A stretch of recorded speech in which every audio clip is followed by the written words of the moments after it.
para dar comienzo a un nuevo mundo de justicia, de paz y de seguridad nacional mundial.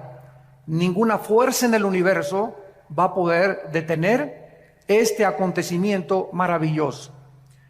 Es interesante que nosotros sepamos que Dios tiene un tiempo para todo. Y el tiempo en que Cristo vino hace 2000 años fue exactamente el tiempo que Dios ideó y diseñó para que su Hijo viniera en el momento de la historia que más se necesitaba y en el momento de la historia en la que su vida impactó al mundo entero. Con su primera venida, la historia fue radicalmente transformada. Contamos nuestros días de Cristo a nuestros días o antes de Cristo. Celebramos la Navidad, su cumpleaños, y celebramos la Semana Santa, su muerte y resurrección. El impacto de Cristo en la historia es tan importante y tan significativo, insisto, que terminó totalmente con cualquier otro líder religioso que pudiera haber existido o que ha existido desde sus tiempos a nuestros días. Krishna, Zoroastro, Buda, los gurús, Mahatma Gandhi, Confucio, cualquier líder que tú puedas mencionar, ni siquiera podría atreverse a compararse con el Hijo de Dios. Nadie nunca profetizó que iban a ser Buda, nunca nadie supo cuándo iban a ser Confucio, ni cuándo iba a venir. Ningún líder religioso ha prometido que regresaría al mundo a traer la justicia y la paz y la seguridad mundial más que el Hijo de Dios. Y esta es la razón por la cual nosotros debemos enfocar nuestra atención. Si no eres cristiano, o eres ateo, o eres un libre pensador, agnóstico, escéptico, en la persona de Jesús, que fue precisamente lo que hizo en mi vida el impacto que transformó mi carácter. En el libro de Gálatas capítulo 4, versículo 4, la Biblia dice que cuando vino el cumplimiento del tiempo de Dios, Dios diseñó que llegara Cristo hace 2000 años. Dios envió a su Hijo, nacido de mujer y bajo la ley, para que nos redimiera a los que estábamos bajo la ley, a fin de que recibiéramos la adopción de ser hijos de Dios. La venida de Cristo fue en el cumplimiento del tiempo que Dios había escogido. Pero vamos a preguntarnos por qué escogió Dios que Cristo viniera hace 2000 años. ¿Por qué no hace 1300 años? ¿O por qué no hace más de 2500 o hace 3000 años? Y aquí es donde encontramos la sabiduría de Dios en la Biblia. En primer lugar, Dios escogió que viniera Cristo en su primera venida hace 2000 años porque el Imperio Romano comenzó a abrir por primera vez en la historia carreteras, caminos por todos lados en Europa. De ahí viene la famosa frase, todos los caminos llevan a Roma. El Imperio Romano abrió caminos, carreteras por donde marchaban sus ejércitos, y estos caminos pavimentaron el camino para que los discípulos de Cristo cumplieran la orden que Jesús les había dado. Vayan a todas las naciones y prediquen este evangelio y hagan discípulos de todos los seres humanos. Toda potestad me es dada en el cielo y en la tierra. No tengan miedo de los hombres. He aquí yo estoy con ustedes todos los días hasta el fin del mundo. Estos nuevos caminos proporcionaron a los discípulos de Cristo la ventaja de viajar por toda Europa, África, el Medio Oriente y poder llevar estas buenas noticias al mundo entero.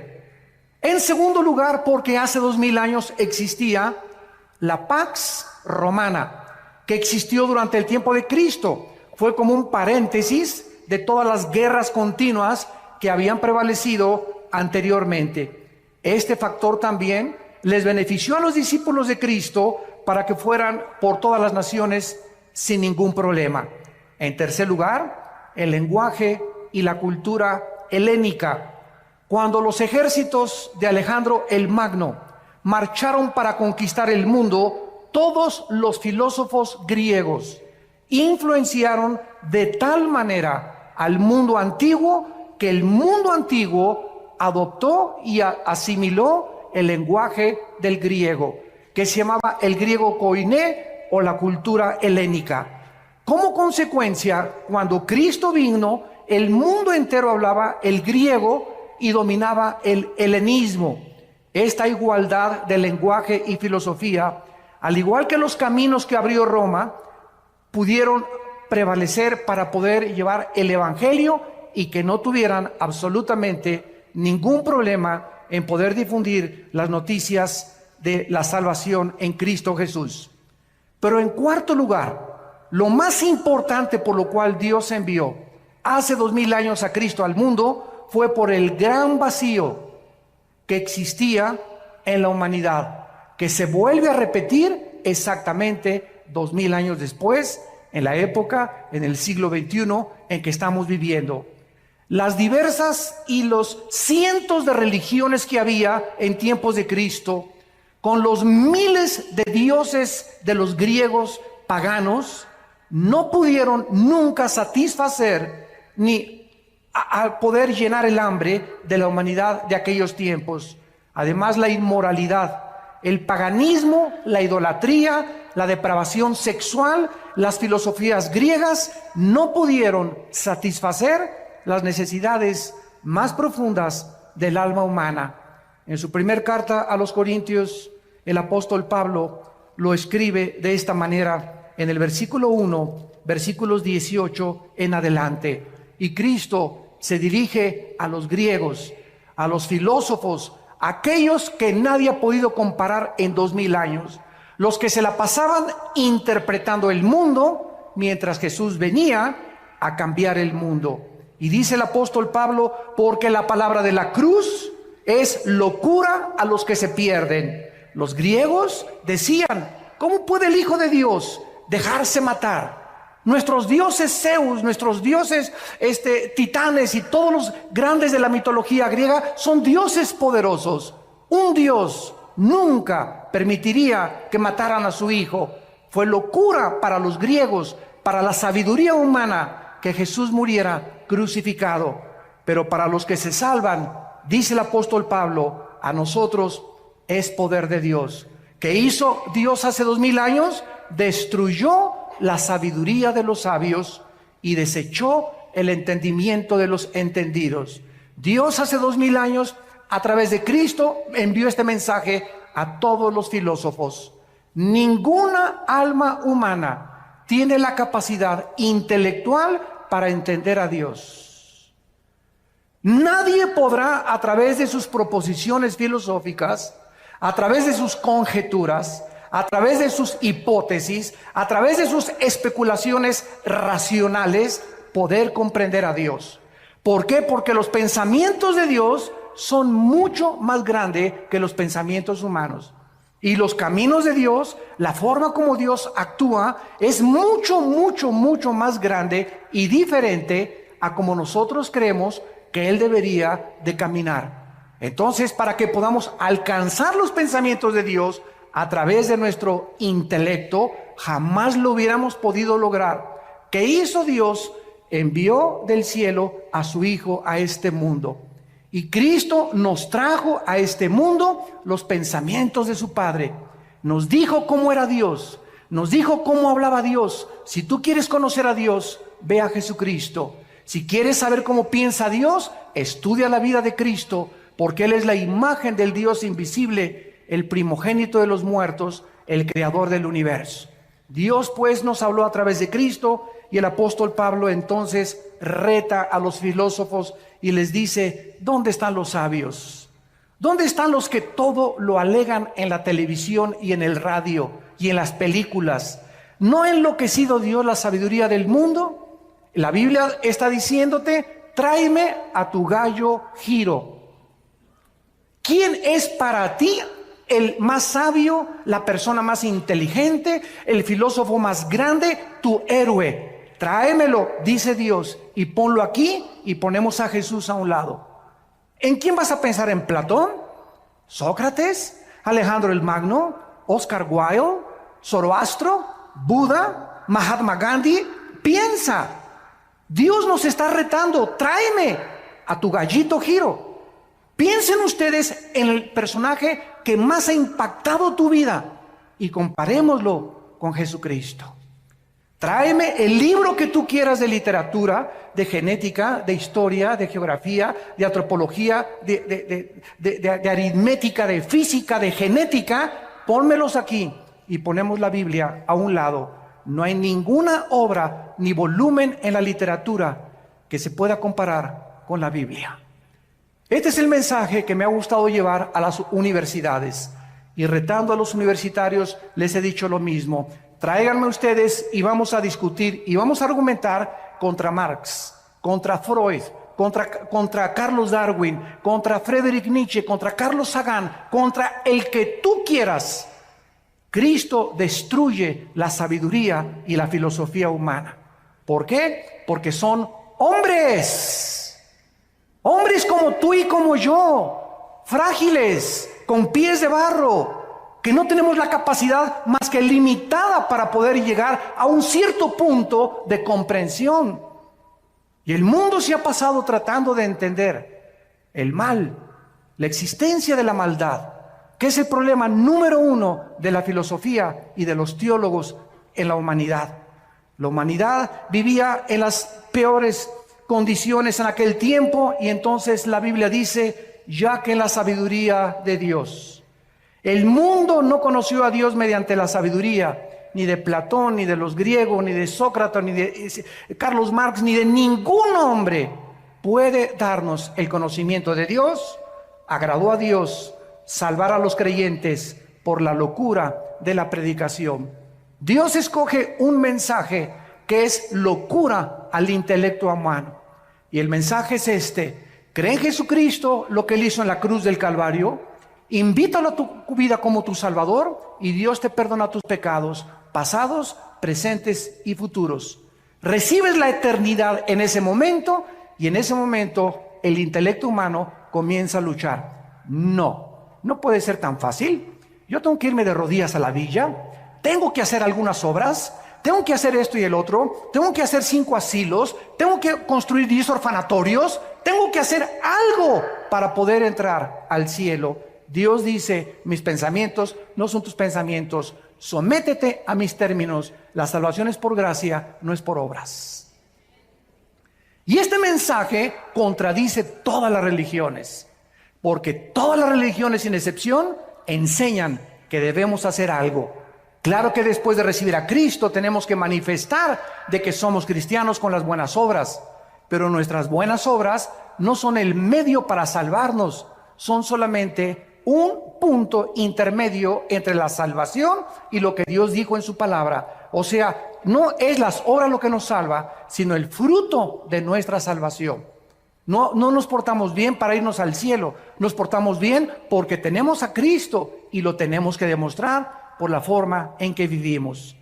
Fue entonces, en este tiempo, que el Dios Todopoderoso, el Creador del universo, envió a su Hijo al mundo, se vistió de carne, de hueso y de sangre y nos trae este mensaje: de tal manera los ama mi Padre, de tal manera los ama Dios, que me ha enviado a mí al mundo a morir en una cruz por ustedes, para que cualquiera de ustedes que me escuche en este momento no se pierda, mas tenga la vida eterna. Mas Dios mi Padre muestra su amor a ustedes en que siendo pecadores, yo voy a morir en tu lugar y en mi lugar, en una cruz. Para que toda la gloria de la salvación tuya y mi salvación no sea para ti. Para que nadie llegue al cielo y le diga: Pedro, dame chance de entrar, por favor. Y Pedro te contesta: ¿y por qué te voy a dar chance de entrar? Es que hice 10 orfanatorios, 5 asilos, me fui a la villa de rodillas, fui una buena persona, fui fiel, etcétera, etcétera. Y te va a dar una patada, Pedro, y te va a aventar hacia abajo. Porque nadie va a entrar al cielo por sus buenas obras, sino por la sangre derramada en una cruz. Este es el medio que Dios escogió para que chocara con el intelecto humano. Porque nosotros, insisto, buscamos que necesitamos hacer algo para poder ser aceptados por Dios. Las buenas noticias es que Dios ya lo hizo todo en una cruz. Y solo a ti y a mí nos corresponde creer y aceptar lo que Dios hizo en nuestro lugar en la cruz de Cristo. Mientras la humanidad se sigue sumergiendo más y más en la inmoralidad, donde se siguen aprobando los matrimonios gays, iglesias que están aceptando, ¿verdad?, homosexuales, en el paganismo, en la idolatría, en la corrupción, en la mentira, en el fraude, las tinieblas en el siglo XX se están haciendo cada vez más densas y más densas y más densas en el mundo, pero en la mayor parte de los cristianos existe la convicción, y lo sabemos por el espíritu que tenemos dentro, que está pronto el mundo a ser sacudido por los poderes sobrenaturales de Dios. Dios ha comenzado en primer lugar a permitir que los climas cambien. Ya no hay primavera, verano, otoño o invierno. Hemos acabado con el agua, hemos contaminado la comida, hemos contaminado el aire, la guerra política se intensifica, el Medio Oriente es una olla express que en cualquier momento cualquier loco aprieta un botón y explota el Medio Oriente. El petróleo se va a $200 por barril y comienza el caos, una inflación y una recesión donde la gente va a comenzar a desmayar, dice Lucas 21, por las cosas que están por suceder en el mundo entero. Y en medio de estas tinieblas y de esta confusión existe la voz de aquel que dijo: mi paz les dejo, mi paz les doy. No tengan miedo. Mientras el mundo esté confundido, ustedes saben que yo soy el buen pastor, que di mi vida por ustedes y que nunca, nunca, nunca nada les va a faltar. Para nosotros el morir es ganancia. Lo peor que nos pudiera suceder es morir en un terremoto, en un tsunami, una erupción volcánica, un avionazo. De algo tenemos que morir. Y cuando muramos, seremos librados de este cuerpo corrupto y nuestra alma y nuestro espíritu será libre de esta prisión donde se encuentra actualmente y temporalmente, para estar en la presencia por todos los siglos de los siglos enfrente del Creador. Cristo en Mateo 24 explicó las señales antes de su venida. Porque vendrán muchos en mi nombre, versículo 5, diciendo: yo soy el Cristo, y a muchos engañarán. ¿Cuántas personas conoces hace 2000 años a nuestros días que han dicho: yo soy el Cristo? Gurús, David Koresh, Jim Jones, un tipo que anda ahorita en Miami diciendo que él es el anticristo y que él es Cristo, etcétera, etcétera. Los gurús de las filosofías orientales que te dicen: concéntrate en Chapultepec en posición de loto, budismo zen, en el tercer ojo que tenemos. El tercer ojo lo tienen, pero atrás no lo tienen adelante. Y concéntrate en Dios, y Dios está dentro de ti, y Dios está dentro de todos los seres humanos. ¿De dónde salió esta filosofía? Esta filosofía salió de los hombres, no de la Biblia.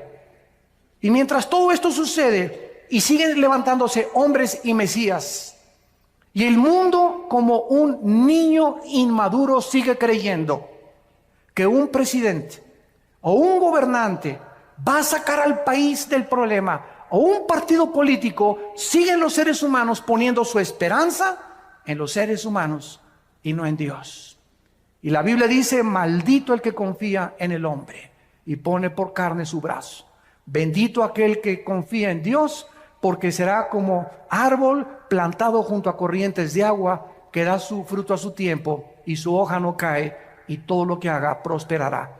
Nuestra confianza está en Dios. Nuestra confianza y esperanza no está en ningún político, en ningún partido, en ningún sistema político, ni socialista, ni comunista, ni democrático. Ningún sistema es perfecto, ningún estadista es perfecto, solo Jesucristo fue perfecto.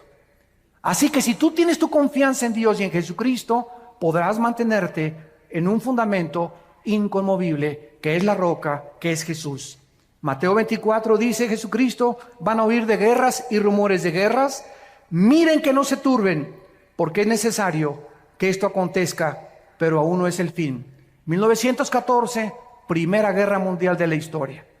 1939, Segunda Guerra Mundial de la historia.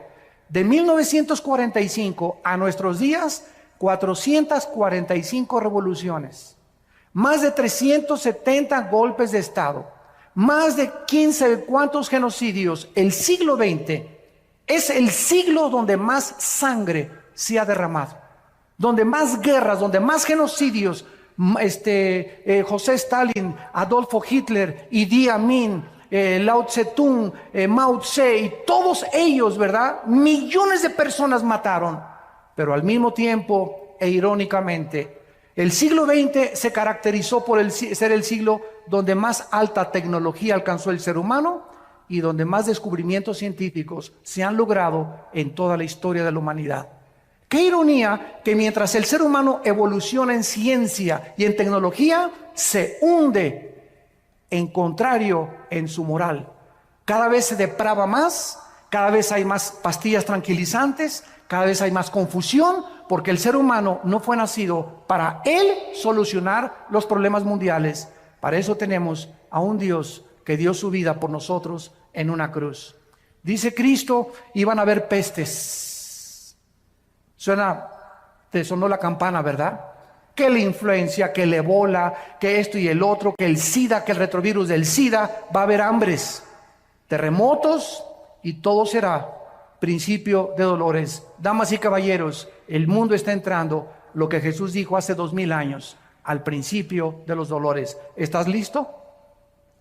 Esto no es una coincidencia que hayas venido esta mañana a este desayuno. Dios te ama y Él quiere que tú te detengas y que pienses y reflexiones que la vida es mucho más que el sexo, que es mucho más que el alcohol y que las drogas, es mucho más que el dinero y es mucho más que la popularidad y la fama que puedas tener. Todas esas cosas te van a dejar vacío y te van a dejar insaciable, porque de esa agua volverás a tener sed, pero el agua que yo te doy, dice Jesucristo, será una fuente que salte dentro de ti para vida eterna, porque fuimos creados para Dios, y mientras nuestra alma no regrese a Dios, nada en esta vida nos podrá satisfacer, dijo Cristo. Y entonces muchos tropezarán entonces y se van a entregar unos a otros, y unos a otros se aborrecerán. Dios dice que antes de que Él venga, el carácter del ser humano se va a deteriorar. Y ahora hemos visto ya crímenes de niños de 8, de 9, de 10, 12 años de edad. Maestras de escuela acostándose con niños de 12, 13 años de edad, las maestras de 30 años. Madres que ahogan a sus hijos en los ríos y que los sacrifican porque el novio no le gustaron los hijos que tienes. Estamos viendo cosas que jamás en la historia habíamos visto. Ahora los adolescentes no son de 18 a 21 años, son de 12, 13 años de edad, ya manoseándose entre ellos, besándose entre ellos, usando drogas, usando alcohol. ¿Por qué? Porque el carácter del ser humano se está deteriorando y los padres no se han dado cuenta y lo están acabando de aceptar como algo normal. Y no es normal. Nosotros somos un pueblo santo, llamado por Dios. Somos linaje escogido para ir en contra de las diversiones, en contra de las costumbres, en contra de la cultura y la moral del mundo. Dios nos ha llamado a ser diferentes. Y en esta diferencia estriba precisamente si tú eres santo o perteneces solamente a una iglesia porque te bautizaron o porque tus padres te heredaron la religión. Esa es nuestra vida consagrada a Dios, donde podemos nosotros impactar al mundo con nuestra vida.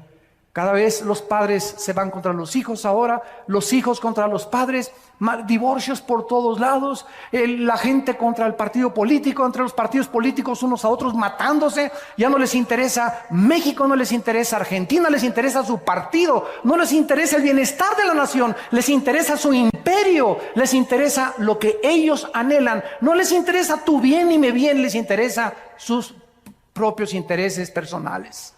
Este es el egoísmo del ser humano, donde ya se perdió la brújula por todos lados. Ya nadie sabe qué cosa es lo que están persiguiendo. Y dice Cristo, muchos profetas se van a levantar y engañar a muchos. Y por haberse multiplicado la maldad, el amor de muchos se enfriará. Pero el que persevere hasta el fin, este será salvado y será predicado este evangelio del reino a todas las naciones, y entonces vendrá el fin. No fue hasta 1975 que se puso en órbita el primer Sputnik en Rusia, hasta nuestros días, que ahora los medios de comunicación están llevando este mensaje al mundo entero. Ahorita me están viendo aquí más de 1,300 personas en este salón, pero en este momento estamos siendo observados también por más de 60 millones de seres humanos que están oyendo lo que tú estás oyendo. Increíble la tecnología del siglo XXI. La mayoría de la gente sabe que la humanidad se está desintegrando. Los cambios climáticos, los terremotos, la pérdida de ozono en el espacio, la contaminación del aire, el agua, la comida, las guerras del Medio Oriente son señales de que el mundo está a punto de explotar. Hace 2,700 años, el profeta Isaías en el capítulo 24, versículo 3 en adelante, escuchen lo que escribió. Lo que voy a leer fue escrito, apúntalo, hace 2,700 años. Y este rollo de Isaías que voy a leer se encontró en Qumran. Y estos papiros originales no los inventó Don Brown, ni el Código Da Vinci, ni ángeles ni demonios. No es mitología, esto está en el Museo de Israel. Y ahí puedes ver tú estos papiros del rollo de Isaías exactamente como lo tenemos nosotros en nuestra Biblia. Así que si alguno tiene una duda de la veracidad de los documentos históricos de la Biblia, ahí están los documentos originales que te dan testimonio de que esto es realmente palabra de Dios. Dice Isaías 24, versículo 3, la tierra será vaciada, completamente saqueada. Jehová ha pronunciado esta palabra, se destruyó, cayó la tierra, enfermó, cayó el mundo, enfermaron los altos pueblos de la tierra y la tierra se contaminó bajo sus moradores. ¿Por qué? Porque traspasaron las leyes, falsearon el derecho, quebrantaron el pacto sempiterno. Damas y caballeros, cuando tú no les pones a los niños una línea y les dices, esto pueden hacer en vacaciones, entrar a su cuarto a tal hora, levantar sus cosas, esto no pueden hacer. No puedes salir de tu cuarto después de las 9 de la noche, no puedes hacer estas cosas. Si no ponemos una línea de demarcación a nuestros jóvenes, a nuestros niños, y si el gobierno no tuviera parámetros como los altos y los semáforos que te dice la luz amarilla, párate, porque si te pasas no sos responsable de un accidente, entonces el mundo sería una anarquía total. Dios ha establecido líneas morales. La moralidad no la puede legislar un gobierno, porque hay gobiernos que permiten las drogas, que quieren legislar las drogas, hay otros que permiten la homosexualidad, así que el gobierno no puede tener la moral absoluta. Solo Dios, nuestro Creador, nos puede decir, estas son las líneas de demarcación. Y Dios en la Biblia ha establecido que el matrimonio sea entre un hombre y una mujer. No entre Pepe ni Pancho, ni entre Lupita ni Carmelita. Dios le trajo una mujer a Adán para que los dos pudieran interrelacionarse con órganos reproductores sexuales diferentes, para que pudiéramos ser colaboradores con Dios entre seres humanos. ¿Qué ha hecho el hombre? Dice la Biblia, traspasaron las leyes. A mí no me importa lo que dice, a mí me importa ser feliz y no me importa lo que la cultura ni lo que la moral diga. Y los gobiernos, como son democráticos, ante la presión de los homosexuales y de los grupos degenerados, el gobierno no tiene más que legislar y decir, para poder comprar votos, pues vamos a legislar la inmoralidad y la homosexualidad. Hemos llegado al punto donde hemos falseado el derecho, hemos quebrantado el pacto con Dios. Nos estamos, escúchenme muy bien, la humanidad nos estamos convirtiendo en animales. En animales. Donde te matan, donde te secuestran, donde creen que el otro día vi un anuncio que decía, no a la pena de muerte porque nos convierte en asesinos. El partido que escribió eso no tiene el mínimo conocimiento de lo que significa la retribución y no la venganza. Cuando un gobierno ejecuta la pena de muerte, no está asesinando, porque Dios le dio la prerrogativa al gobierno de ejercer la pena capital, porque de acuerdo a Dios, escúchenme, señores políticos, de acuerdo a Dios hay seres humanos que han perdido el derecho de seguir vivos, que se han convertido en animales y que son lobos rapaces buscando a tus hijos para secuestrarlos, destruir tu familia, destruir la sociedad, causar temor, y esas personas, de acuerdo a Dios, han perdido el derecho de vivir. Porque es preferible que uno muera y que no secuestren a 50 y que paguen por uno solo. Esta es la filosofía y el pensamiento de Dios, no es el de nosotros. Pero nosotros entramos en una misericordia falsa. Ay, no, pobrecito. Todos los que han agarrado han dicho, prefiero que me maten a estar 75 años en la cárcel. ¿Qué cosa es lo que está sucediendo? Estamos perdiendo la brújula, donde ya nadie sabe si es bueno, si es malo, qué es mejor. ¿Por qué? Porque no son guiados por la Biblia, sino por los razonamientos y las filosofías de los seres humanos. El ser humano, dice la Biblia, va a llegar al nivel de los animales. Y dice Dios, por esta causa la maldición consumió la tierra. Sus moradores fueron asolados. Será quebrantada la tierra, será removida como un borracho, se agravará sobre ella su pecado y nunca más se levantará, porque Jehová, el Dios del cielo, lo ha determinado. En todas estas cosas, la humanidad que se encuentra en un túnel donde nadie sabe dónde está la luz, dónde está la salida. Vamos a consultarle a los de la nueva era, vamos a consultarles a los gurús, vamos a consultarles a los ateos, vamos a consultarles a los adivinos, a la bola de cristal. Y Jesús dijo, yo soy el camino, la verdad y la vida. Hay un solo camino, damas y caballeros, que es Jesucristo. Dijo Jesús, yo soy la resurrección y la vida. Y quiero decirte que si tú en esta mañana vives, es precisamente porque yo quiero que tú vengas a morar conmigo eternamente en la casa de mi Padre. ¿Por qué Cristo va a regresar? Número uno, porque la creación lo espera impacientemente.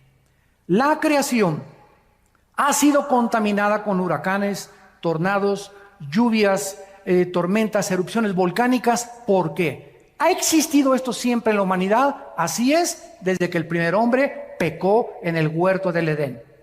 Dios puso un planeta perfecto como administrador a una primer pareja y el hombre se rebeló contra Dios. Y Dios ha dejado esta rebelión continuar hasta el tiempo en que Él va a venir a poder acabar con la maldad. Y durante toda esta época de la historia ha entrado el proceso que la física llama la entropía, donde todo se descompone, todo se echa a perder, nuestras células comienzan a desgastar, todo se oxida. Esta es la ley de la entropía o de la corrupción de acuerdo a la teología bíblica. Y Dios dice que cuando Él venga, restaurará totalmente la creación. Miren lo que dice en Isaías 11, versículo 6, que pasará con el mundo ecológicamente cuando Cristo regrese. Morará el lobo con el cordero, el leopardo con el cabrito se acostará, el becerro y el león, la bestia, andarán juntos, y un niño los pastoreará. La vaca y la osa pasarán, sus crías se echarán juntas, y el león como el buey comerá paja. ¿Qué dice la Biblia? Que los leones antes no eran feroces. Dios no creó a los leones feroces. Dios no le puso veneno a los alacranes, ni a la viuda negra. Dios no le puso la ferocidad a las bestias de la selva. Dios no es el autor de lo que tenemos a nuestro alrededor. Somos nosotros. Cuando nosotros pecamos, inmediatamente se contaminó todo lo que estaba a nuestro alrededor. ¿Por qué? Porque el ser humano alejado de Dios no tenía el derecho de vivir en un mundo perfecto. El momento en que nosotros nos rebelamos contra Dios, me contamino a mí mismo, me comienzo a autodestruir, comienzo a destruir a mi esposa, comienzo a destruir a mis hijos, comienzo a lastimar a toda la gente a mi alrededor, porque el pecado es contagioso. Y si no entendemos esto, ¿por qué la Biblia aparta el pecado de la santidad? Nunca vamos a comprender la mente de Dios. Cuando tú pecas, estás escogiendo sufrir. Cada vez que tú pecas, vas a sufrir. Y vas a sufrir más allá de lo que tú creías que ibas a sufrir. El precio que vas a pagar va a ser más caro que el que pensabas que ibas a pagar. Y te irá peor de lo que pensaste que te iba a ir. El pecado trae consecuencias, porque la paga del pecado es la muerte. Y Jesús dijo que Él venía a pagar por el pecado humano. En segundo lugar, Cristo va a regresar porque nosotros lo estamos esperando. La Biblia dice por todos lados en el Nuevo Testamento que estemos orando y diciéndole al Padre, envíanos al Señor. Dice Tito capítulo 2, versículo 11 en adelante, porque la gracia de Dios se ha manifestado para salvación a todos los hombres, enseñándonos que renunciando a la impiedad y a los deseos mundanos, vivamos en este mundo sobria, justa y piadosamente, aguardando la esperanza bienaventurada y la manifestación gloriosa de nuestro gran Dios y Salvador Jesucristo. ¿Por qué me porto bien? ¿Por qué le tengo que ser fiel a mi esposa? ¿No quiero robar? ¿Por qué no quiero transar? ¿Por qué no quiero defraudar? ¿Por qué no quiero ver pornografía? Simplemente porque el que tiene esta esperanza se purifica a sí mismo. Si tú realmente crees que Cristo va a venir, tu vida tiene una perspectiva diferente a cómo vas a vivir. Porque si viene hoy en la tarde o viene la próxima media hora o hoy en la noche, tú vas a ser presentado y yo también, y no habrá nunca otra oportunidad para recuperar el tiempo que pudimos haber vivido en santidad. Por eso, amados santos, estar firmes y constantes, sabiendo que la obra en el Señor no es en vano. La Biblia dice que nosotros le esperamos, y yo te pregunto, ¿y tú a quién estás esperando? ¿Cuál es tu propósito para vivir? ¿Qué significado estás esperando que te dé lo que alcanzas en tu vida? Pregúntale a la gente, ¿qué es lo que tú esperas de la vida? Ser famoso, ser modelo, ser artista, ser cantante, y después, ¿qué vas a hacer? ¿Qué no sabes que te puedes morir a los 35 años de edad? A los 40 años de edad, a los 50 años de edad, que tu carrera política puede ser frustrada por una embolia, por un ataque al corazón, que tu belleza puede ser extinguida mañana por un cáncer de piel o por cualquier problema que te pueda suceder. Nuestra vida está en un hilo. No nos hagamos ilusiones de poner nuestras perspectivas en este mundo. Está bien que queramos distinguirnos y todo, pero para la gloria de Dios, no para nuestros propios intereses. Si tu esperanza no está en Cristo, no eres más que una pobre criatura, desventurada, pobre, desnuda y triste delante de Dios. Porque lo que le da significado a nuestra vida es esperar a Cristo. En tercer lugar, Cristo tiene que venir porque la justicia lo demanda legalmente. Si Dios es justo y Dios ama la justicia, cuando Él venga, tiene que castigar el pecado. La paga del pecado es la muerte. ¿Cuántas personas conoces tú que se han muerto sin ir a la cárcel? ¿Cuántas personas hay en la cárcel que deben estar afuera? ¿Y cuántas personas hay afuera que deberían estar encerrados, pero por su influencia o por su dinero pueden salvarse del castigo judicial en este mundo? Escúchame, Dios algún día te va a pagar con todo lo que hiciste. No hay ninguno de nosotros que se le pueda escapar a Dios en el día del juicio, por cuanto Dios ha establecido un día en el cual juzgará al mundo con justicia, dando testimonio a los hombres con haber levantado a su Hijo de entre los muertos. En cuarto lugar, Cristo va a regresar para cumplir las profecías que Él dijo acerca de su venida. En el capítulo 14 de Juan, antes de morir, el día antes, Jesús les dijo a sus discípulos: no se turbe vuestro corazón, creen en Dios, creen también en mí. No permitas en estos meses y años que estamos viviendo que nada de las noticias, que el petróleo cayó, que el dólar cayó, que no hay trabajo, no permitan, dice Dios, que nada les robe su paz. Lo que nos hace ser vencedores ante las circunstancias adversas del mundo es la paz de Dios. Si tú no tienes en esta mañana, ustedes que nos ven por la televisión, si tú no tienes paz en tu vida, no puedes alcanzar ni lograr nada.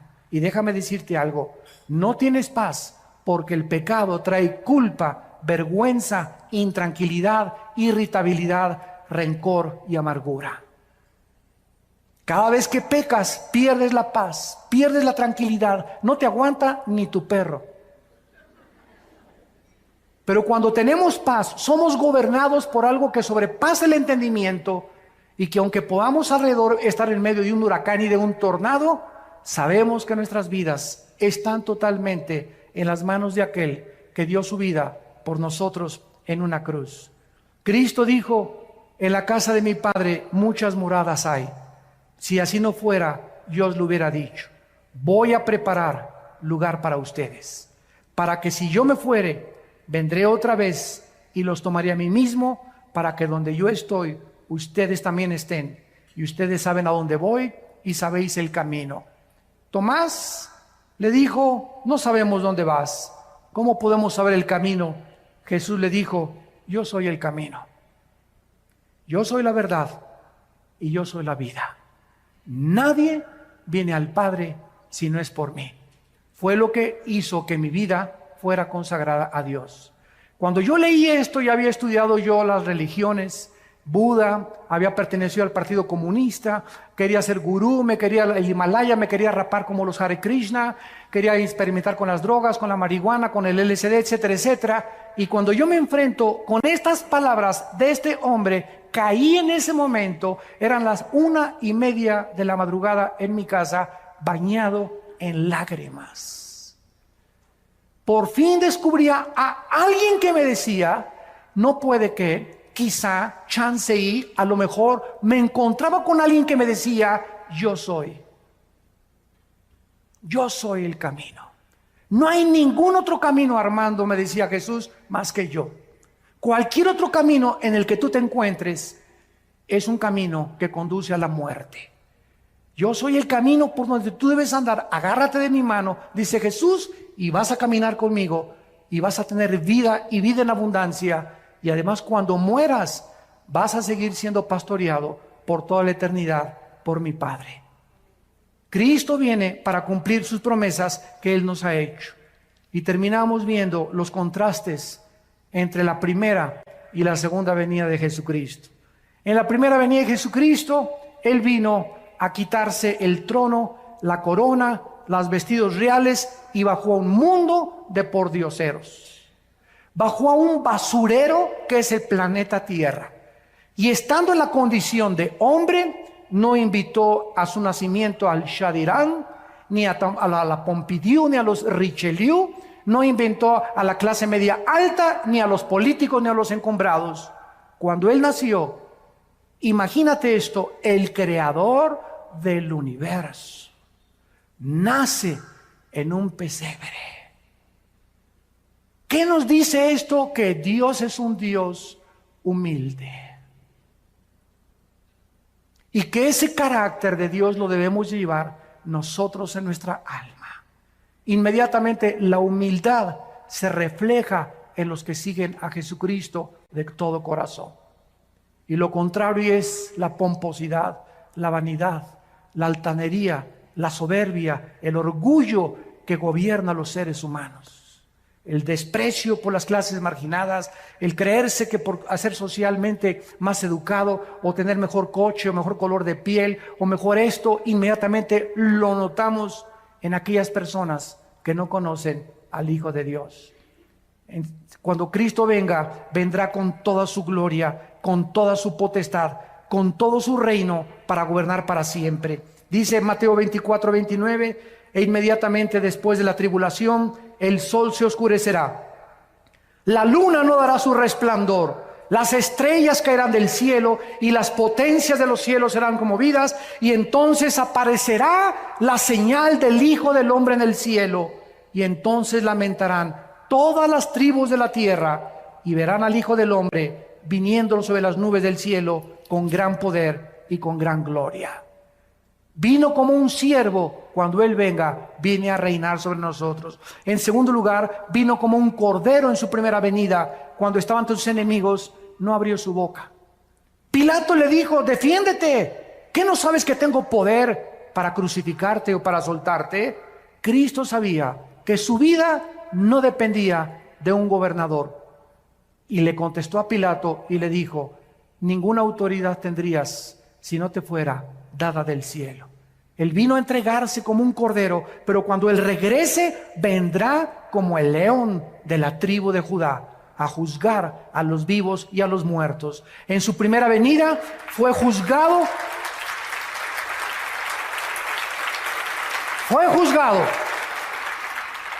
En su primera venida, con el juicio más injusto dentro de la misma jurisprudencia y de las leyes del derecho romano y del derecho griego y de todos los que han estudiado, es el juicio más injusto que un hombre ha padecido, el haber sido juzgado como lo fue Jesucristo.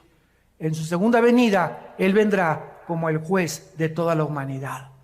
En primera venida el mundo lo juzgó y dijeron: crucifíquenle, crucifíquenle. Cuando Él venga en su segunda venida, en estos días o en estos meses o en los próximos años, viene a juzgar a todos aquellos que se burlaron de Él. Y en cuarto lugar, cuando Él vino, nació en un pesebre. Creció como un humilde carpintero y entró a Jerusalén en un burrito. Pero cuando Él venga por segunda vez, vendrá en un caballo blanco. Y seguido de millones y millones de ángeles y de santos que vendremos con Él. Y dice Apocalipsis 19, entonces vi el cielo abierto, versículo 11, y un caballo blanco, y el que lo montaba se llama Fiel y Verdadero, con justicia juzga y pelea. Sus ojos eran como llama de fuego, había en su cabeza muchas diademas, y tenía un nombre escrito que ninguno conocía, sino Él mismo. Estaba vestido de una ropa teñida en sangre, y su nombre es el Verbo de Dios. Y los ejércitos celestiales, vestidos de lino finísimo, blanco y limpio, le seguían en caballos blancos. De su boca sale una espada aguda para herir a las naciones, y Él las regirá con vara de hierro. Y Él pisa el lagar del vino del furor de la ira del Dios Todopoderoso. Y en su vestidura y en su muslo tiene escrito este nombre: Rey de Reyes y Señor de Señores. Ven, Jesús, ven. Viene a triunfar, viene a traer justicia, viene por nosotros, viene a recompensarte. Y dice la Biblia finalmente en el capítulo 11 de Apocalipsis: y entonces los ancianos en el cielo se postraron y dijeron: Señor, te damos las gracias por el que eres y el que eras y que has de venir, porque has tomado tu poder y has reinado. Y se airaron las naciones, y tu ira ha venido, y el tiempo de juzgar a los muertos y de darle el galardón a tus siervos, los profetas, a los santos y a los que temen tu nombre, pequeños y grandes, y destruir a los que destruyen la tierra. El Señor Jesucristo viene a juzgarte.